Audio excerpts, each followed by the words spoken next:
நாங்கள் பிரண்டை பொடி, முருங்கைக்கீரை பொடி, பருப்பு பொடி, ரசப்பொடி, சாம்பார் பொடி, மாங்காய் ஊறுகாய், ஹேர் ஆயில் அதாவது தலைக்கு தேய்க்கிற எண்ணெய், 11 பொருட்கள் சேர்த்து இதெல்லாம் காய்ச்சி நாங்கள் எண்ணெய் கொடுத்துட்ருக்குறோம். இந்த பொருளெல்லாம் நாங்கள் கொடுத்துட்ருக்குறோம். நீங்கள் வேணும்னா கீழே வாட்ஸ்அப் நம்பர் கொடுத்துருக்குறோம். அந்த நம்பருக்கு கால் பண்ணி கேட்டு வாங்கிக்கோங்க. இப்போ நம்ம சேனலில் கிவ் அவே போயிட்டுருக்கு. இதில் கலந்துக்காதவங்க இந்த 3 ரூல்ஸை ஃபாலோ பண்ணி கலந்துட்டு வின் பண்ணுங்க. ஃபர்ஸ்ட் வந்து நம்ம சேனலை சப்ஸ்கிரைப் பண்ணணும். செகண்டு 15 அக்டோபர் வரைக்கும் நம்மளோட கிவ் அவே நடக்கும். ஸோ அது வரைக்கும் வர வீடியோக்கு எல்லாம் கமெண்ட் பண்ணுங்க. தேர்ட், நம்ம போடுற வீடியோலேருந்து 2 கேள்வி கேட்போம். அதுக்கான பதிலை நீங்கள் வந்து மெயில் இல்லாட்டி வாட்ஸ்அப் பண்ணணும். இந்த 3 ரூல்ஸையும் ஃபாலோ பண்ணி நீங்களும் வின் பண்ணுங்க. எல்லாருக்கும் வணக்கம். இன்னைக்கு நம்ம வீடியோவில் என்ன பார்க்க போகிறோம்னா, காயெல்லாம் இல்லாத டயத்தில் உங்கள் வீட்டில் காலையில் எழுந்திரிச்சோன்னா டக்குன்னு ஏதோ சாம்பார் வைக்கணும் இல்லை ஏதோ ஒன்று பண்ணணும்னு நினைப்பீங்க. அந்த டயத்தில் காய் இல்லை, கடைக்கு போய் வாங்கிட்டு வந்து நம்ம செய்யணும். அதுக்கு நிறைய பேர் சோம்பேறித்தனம் படுறவங்க, இல்லை நம்ம இன்றைக்கி காய் இல்லாமல் சிம்பிளாக செய்யணும் அப்படின்னு நினைக்கிறவங்களாம் இந்த மாதிரி செய்யுங்க, ரொம்ப நல்லாயிருக்கும். இன்றைக்கி வந்து வெள்ளிக்கிழமை வேறு, என்கிட்ட காயும் இல்லை. நான் வெள்ளி செவ்வாய்க்கு எப்போவுமே சாம்பார் தான் வைப்பேன், வேறு எதுவும் செய்ய மாட்டேன். அதனால் காய் இல்லை, என்ன பண்ணுறது? இன்னைக்கு வந்து நான் கிள்ளி போட்ட சாம்பார். இது வந்து செமையாக இருக்கும். வேலை ஈஸியாக, சிம்பிளாக, ஈஸியாக, குயிக்காக வச்சிடலாம். அந்த சாம்பார் எப்படி வைக்கிறது அப்படின்னு வாங்க பார்க்கலாம். அதுக்கு முன்னாடி நம்ம சேனலை சப்ஸ்கிரைப் பண்ண மாதிரி இருந்தால் சப்ஸ்கிரைப் பண்ணி வச்சுக்கோங்க. அந்த பக்கத்தில் இருக்கிற ஆளுங்கிற பெல்லை அமுத்துவீங்க. அப்போ தான் நாங்கள் போடுற வீடியோ உடனே உங்களுக்கு கிடைக்கும். வாங்க இப்போ நம்ம வந்து கிள்ளி போட்ட சாம்பார் எப்படி செய்யுது அப்படிங்கிறத பார்க்கலாம். துவரம்பருப்பு எடுத்து நல்லா கழுவிட்டு இந்த மாதிரி வச்சுருக்கிறேன். இந்த அளவு தண்ணி விட்டுக்கோங்க. அதாவது பருப்போட இப்படி மேலே நிற்கணும். ரொம்ப தண்ணி விட்டுட்டு இது வந்து அளந்துவெல்லாம் ஊற்றணும் அப்படிங்கிறதில்ல. சில பேர் அளந்து ஊற்றணும்பாங்க. இதுக்கு வந்து அளந்தெல்லாம் ஊற்றணுங்கிறது இல்லை. 6 பல்லு பூண்டு எடுத்துருக்கிறேன். ஒரு 3 தக்காளி கட் பண்ணி வச்சுருக்கிறேன்.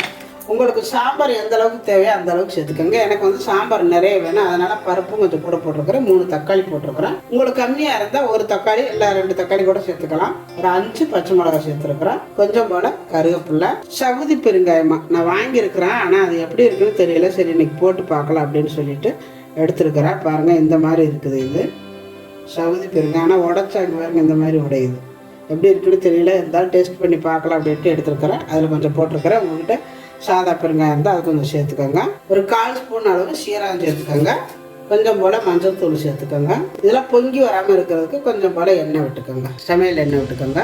இது ரொம்ப ஈஸியான வேலை. இப்போ அப்படியே மூடி வச்சு, சில பேருக்கு ஒரு 3 விசில் 4 விசில் விடுவாங்க. எனக்கு வந்து 1 விசில் இது நல்லா வெந்துடும். 1 விசில் விட்டுட்டு நான் ஒரு 5 நிமிஷம் ஆஃப் பண்ணி வச்சுருவேன். ஒரு விசில் விட்டுட்டு உங்ககிட்ட காட்டுறேன். இப்போ பருப்பு வெந்துருச்சு. விசிலெல்லாம் எடுத்து விட்டுட்டு ஓப்பன் பண்ணிக்கலாம்.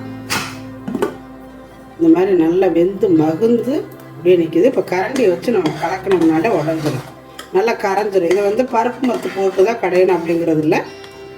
சாம்பாரில் வந்து பருப்பு தெரியக்கூடாது, இந்த மாதிரி இருக்கணும். இது வந்து ரொம்பவும் பருப்பை வந்து நிறைய பேர் வந்து அப்படியே பருப்பு கடைஞ்ச மாதிரி நைஸாக கடைஞ்சிடுறாங்க. நீங்கள் அந்த மாதிரி கடைஞ்சிங்கன்னா டேஸ்ட்டே இருக்காது. ஒரு பருப்பில் வந்து 3/4 கரைஞ்சிடணும், 1/4 லைட்டாக தெரியணும். அந்த மாதிரி இருந்துச்சுன்னா அந்த சாம்பார் அவ்வளோ டேஸ்ட்டாக இருக்கும். இப்படி இருந்தால் தான் அது நல்லாயிருக்கும். இப்போ இது இருக்கட்டும். சட்டி காஞ்சிட்டு இது தாளிக்கிறதுக்கு எண்ணெய் விட்டுக்கலாம். எப்போவுமே சாம்பாருக்கெல்லாம் கம்மியாக தான் விடுவேன் நான் எண்ணெய். இப்போ எண்ணெய் காஞ்சதும் ஒரு 1/2 ஸ்பூனு கடுகு உளுந்து பருப்பு சேர்த்துக்கோங்க. ஒரு 5-6 வெந்தயம், சீரகம். சாம்பார் தாளிக்கையில போடணும் கண்டிப்பாக, ரொம்ப நல்லாயிருக்கும். நம்ம ஏற்கனவே வேக வைக்கையிலே போட்டிருக்கிறோம். இப்போ கொஞ்சம் போட்டிங்கன்னா தான் அந்த சாம்பாரோட வாசமே நல்லாயிருக்கும். கடுகெல்லாம் புரிஞ்சுட்டு இதை போட்ட உடனே நம்ம வெங்காயமாக கருவேப்பிலை எது சேர்க்கணுமோ சேர்த்துக்கணும். இப்போ சீரகத்தை போட்டுக்கோங்க. சீரகம் போட்டோன்னே கருவேப்பிலை. கருவேப்பிலை இந்த எண்ணெயிலே வெந்தால் நல்லா இருக்கும், நல்லா வாசமாக இருக்கும் சாம்பார். ஒரே ஒரு பெரிய வெங்காயத்தை நீல வாக்கில் வெட்டி வச்சுருக்கிறேன். உங்களுக்கு பெரிய வெங்காயமாக சின்ன வெங்காயமாக எது இருந்தாலும் சேர்த்துக்கோங்க. ஆனால் சின்ன வெங்காயம் போடுறது ரொம்ப நல்லது. என்கிட்ட சின்ன வெங்காயம் இல்லை, அதனால் நான் பெருசு சேர்த்துருக்குறேன். உங்கள்கிட்ட சின்ன வெங்காயம் இருந்தால் சேர்த்துக்கோங்க, இல்லாட்டி பெரிய வெங்காயத்தை இந்த மாதிரி நீல வாக்கில் வெட்டி சேர்த்துக்கோங்க. இந்த வெங்காயம் வந்து எவ்வளவுக்கு நம்ம செவக்க விடுறோமோ அவ்வளவுக்கு சாம்பார் நல்லாயிருக்கும். இதுக்கு வந்து மெயினாக கிள்ளி போட்ட சாம்பாருக்கு வரமிளகாய் இந்த அளவுக்கு நான் கிள்ளி வச்சுருக்கிறேன். இப்போ இதையும் சேர்த்து நல்லா வதக்கிடுவோம். காரத்துக்கு வேறு எதுவும் நம்ம சேர்க்க போகிறதில்லை. பச்சை மிளகாய் இந்த வரமிளகாய், அதனால் நான் 10-12 மிளகாயே போட்டிருக்கிறேன். உங்களுக்கு எந்த அளவுக்கு சாம்பார் தேவை அந்த அளவுக்கு மிளகாய் சேர்த்துக்கோங்க. வெங்காயம் பாருங்கள் இப்போ எந்த அளவுக்கு சுருண்டுருக்குன்னு உங்களுக்கு அதில் தெரியுதானே தெரியல. எனக்கு பார்த்தீங்கன்னா நல்லா அந்த மாதிரி சுருண்டுறணும். அதாவது கொஞ்சம் கருப்பு கலர் மாறும். அப்போ தான் சாம்பார் நல்லாயிருக்கும். ஏற்கனவே பெருங்காயம் போட்டுக்கிறேன். இப்போ கொஞ்சமாக, ஏன்னா நம்ம அது வேறு பெருங்காயம் போட்டுக்கிறேன். அதில் என்ன வாசம் வரும்னு எனக்கே தெரியல, புதுசாக போட்டிருக்கிறேன். அதனால் நம்ம மெத்தடில் நம்ம போடுற எப்போதும் பெருங்காயம் போட்டுக்கலாம். கொஞ்சம் நல்லா அப்படி கருப்பு கலர் கிடைக்கணும். நல்லா கருப்பு கலராக இருந்துச்சு. அதாவது அந்த பருப்பு வேக வச்ச அந்த தண்ணி கொஞ்சமாக சேர்த்துக்கணும். இதில் கொஞ்சம் போல் புளி. நான் 10 பேர்த்துக்கு வைக்கிறேன், அதனால் நான் கொஞ்சம் புளி, அதாவது காட்டன் பாருங்க, இந்த அளவு நான் புளி சேர்த்துருக்குறேன். 5 பேரை அதில் பாதி கூட எடுத்துக்கலாம். இப்போ இதில் சாம்பாருக்கு தேவையான அளவு உப்பு.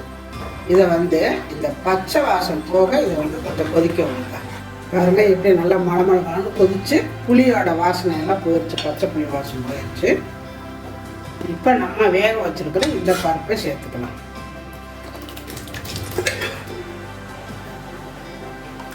இந்த சாம்பார் நான் கொஞ்சம் போல தண்ணியாக தான் வைப்பேன். நிறைய பேர் கெட்டியாக வைப்பாங்க. கெட்டியாக வச்சா பருப்பு கடைஞ்ச மாதிரி ஆகி போயிடும், அந்த ஒரு டேஸ்ட் இருக்காது.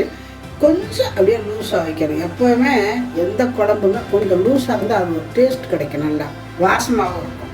அதனால் பாருங்கள் நான் இந்த அளவு வச்சுருக்கிறேன். இப்போ இது ரொம்ப நேரம் கொதிக்கணுங்கிறது இல்லை, ஒரு 5 நிமிஷம் கொதிச்சாலே போதும். இப்போ இது கொதிக்கட்டும். பார்த்திங்கன்னா நல்லா கொதிச்சிருச்சு. கொஞ்சம் போல கொத்தமல்லி தழை இது போட்டு நல்லா இன்னொரு அப்படியே லைட்டாக ஒரு கொதிக்க விட்டு இறக்கணும். போட்டவுடனே சில பேர் இறக்கிடுவாங்க, அப்படி இறக்காமல் கொஞ்சம் லைட்டாக அப்படி கொதிச்சு அந்த சாம்பாருக்குள்ள, ஏன்னா நம்ம இது கிள்ளி போட்ட சாம்பார் மெயினாக அதுக்கு கொத்தமல்லி வாசம் ஃபுல்லாக இறங்கணும். இது ஒரு மாதிரி டேஸ்ட்டு ரொம்ப நல்லாயிருக்கும். இதை இதிலே ஒரு கொதி வர விட்டு இறக்கணும்னா கடைசி அதிகமாக அந்த கொத்தமல்லி நம்ம சாப்பிடும் தொட்டு அப்படியே பச்சையாகவே இருக்கும். இப்போ இதில் 1 ஸ்பூனு நெய் விட்டுக்கோங்க. சாம்பார் வேறு லெவலில் இருக்கும். கிள்ளி போட்ட சாம்பார் ரெடி ஆகிடுச்சு. நம்ம இறக்கி அந்த பக்கம் வச்சிடலாம். இந்த பக்கம் உருளைக்கிழங்கு. இந்த சாம்பாருக்கு தொட்டுக்கிறதுக்கு உருளைக்கிழங்கு வறுவல் பண்ண போகிறேன். அந்த சாம்பாருக்கு இந்த உருளைக்கிழங்கு வறுவலுக்கு செமையாக இருக்கும். வறுக்கிறதுக்கு வடைச்சட்டி வச்சுருங்க. சட்டி காஞ்சது கொஞ்சமாக எண்ணெய் விட்டுக்கோங்க. எண்ணெய் காஞ்சது கொஞ்சம் போல் கடுகு பொரிஞ்சது கருவேப்பிலை, பொடியாக நறுக்குன்னா வெங்காயம், பெரிய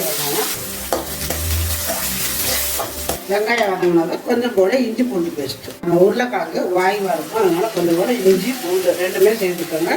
இஞ்சி பூண்டு இல்லைன்னா இஞ்சி பூண்டு சும்மா அப்படியே தட்டி கூட போட்டுக்கலாம். ரெண்டாக இஞ்சி பூண்டு வதங்கினது ஒரு 2 தக்காளி பொடியாக கட் பண்ணி வச்சுக்கிறேன் சேர்த்துக்கலாம். வெங்காயம் தக்காளியெல்லாம் வதங்கினதான், அதாவது காரத்துக்கு தகுந்தாலும் வெறும் மிளகாத்தூள் போட்டுக்கிறேன். கொஞ்சமாக மஞ்சள் தூள் எல்லாம் சேர்த்து நல்லா ஒரு கிண்டுத்துக்கிட்டீங்கன்னா இதில் கொஞ்சம் கூட தண்ணி, இந்த அளவுக்கு தண்ணி விட்டுருங்க. நம்ம வீட்டில் அரைச்ச மட்டன் மசாலா கொஞ்சமாக சேர்த்துக்கோங்க. இது ரொம்ப நல்லாயிருக்கும். இது நல்லா கொதி வந்துருச்சு. இதில் கொஞ்சமாக உப்பு. இப்போ பார்த்தீங்கன்னா உருளைக்கிழங்கை வெட்டி நல்லா இந்த மாதிரி தோலெல்லாம் சீவிட்டு இந்த மாதிரி நல்லா வெட்டி வச்சுருக்கிறேன். ஒரே மாதிரி சைஸாக வெட்டி நல்லா கழுவி எடுத்து வச்சுருக்கிறேன். இப்போ அதையும் சேர்த்துக்கணும். சேர்த்துட்டு இந்த மாதிரி நல்லா கிண்டி விட்டு மூடி வச்சு ஒரு 2 தடவை மூடி வச்சு நீங்கள் வேக விட்டிங்கனாலே போதும். ரொம்ப ஸ்பீடாக வைக்கக்கூடாது, குறைச்சே வச்சுக்கலாம். இந்த உருளைக்கிழங்கு வறுவல் சாம்பாருக்கு ரொம்ப நல்லாயிருக்கும். இது எப்படியே மூடி வச்சுருவோம், இருக்கட்டும். கிழங்குல உருளைக்கிழங்கு எல்லாமே நல்லா வெந்துருச்சு. நம்ம ஊற்றின அந்த தண்ணி இந்த கிரேவியெல்லாம் பாருங்கள் இப்படி நிற்கிறது. நல்லா அடுப்பை குறைச்சி வச்சுக்கணும். ட்ரை கோகோனட் பவுடரை நான் அரைச்சி வீட்டில் வச்சுருந்தேன். அதை வச்சுட்டு வேணுங்கிறப்ப கொஞ்சம் எடுத்து போட்டுக்கணும். இந்த மாதிரி உங்கள்கிட்ட இருந்தால் சேர்த்துக்கோங்க. அப்படி இல்லைன்னா தேங்காயை வெட்டி அப்படியே தண்ணி ஊற்றாமல் அரைச்சி இதில் சேர்த்துக்கோங்க. நல்லா அதாவது பூ திருவின மாதிரி சேர்த்துக்கோங்க, ரொம்ப நல்லாயிருக்கும். இந்த ட்ரை கோகோனட் பவுடர் போட்டுட்டோம்னால நல்லா வந்துடும். அது ஒரு மாதிரி வரன்னு வறுவல் மாதிரி நல்லா வந்துடும். அடுப்பை குறைச்சி வச்சுக்கோங்க. இப்போ பார்த்தீங்கன்னா உருளைக்கிழங்கு வறுவல் பாருங்கள் எப்படி வந்துருச்சுன்னு.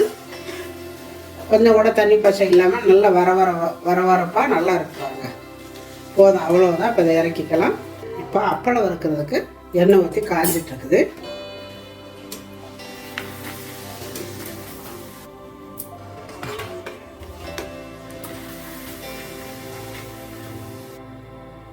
இப்போ கிவேவே டைம். இந்த வீடியோவுக்கான முதல் கேள்வி, இதில் வித்தியாசமான பெருங்காயம் ஒன்று சேர்த்துருக்கிறேன். அது எந்த ஒரு பெருங்காயம்னு சொல்லுங்கள்.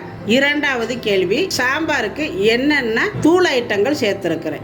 இதுக்கான பதிலை கீழே இருக்க மெயில் ஐடிக்கு அனுப்புங்க. அதில் அனுப்ப தெரியாதவங்க அதுக்கு கீழே வாட்ஸ்அப் நம்பர் கொடுத்துருக்கோம், அதுக்கு உங்களோட பதிலை அனுப்புங்க. கிள்ளி போட்ட சாம்பார் ரொம்ப சூப்பராக வந்திருக்குது. பானு வந்து நான் தாளிக்கவே அவள் சாப்பிட்டா சூப்பராக இருக்கணும் அப்படின்னு சொல்லியிருக்கிறேன்.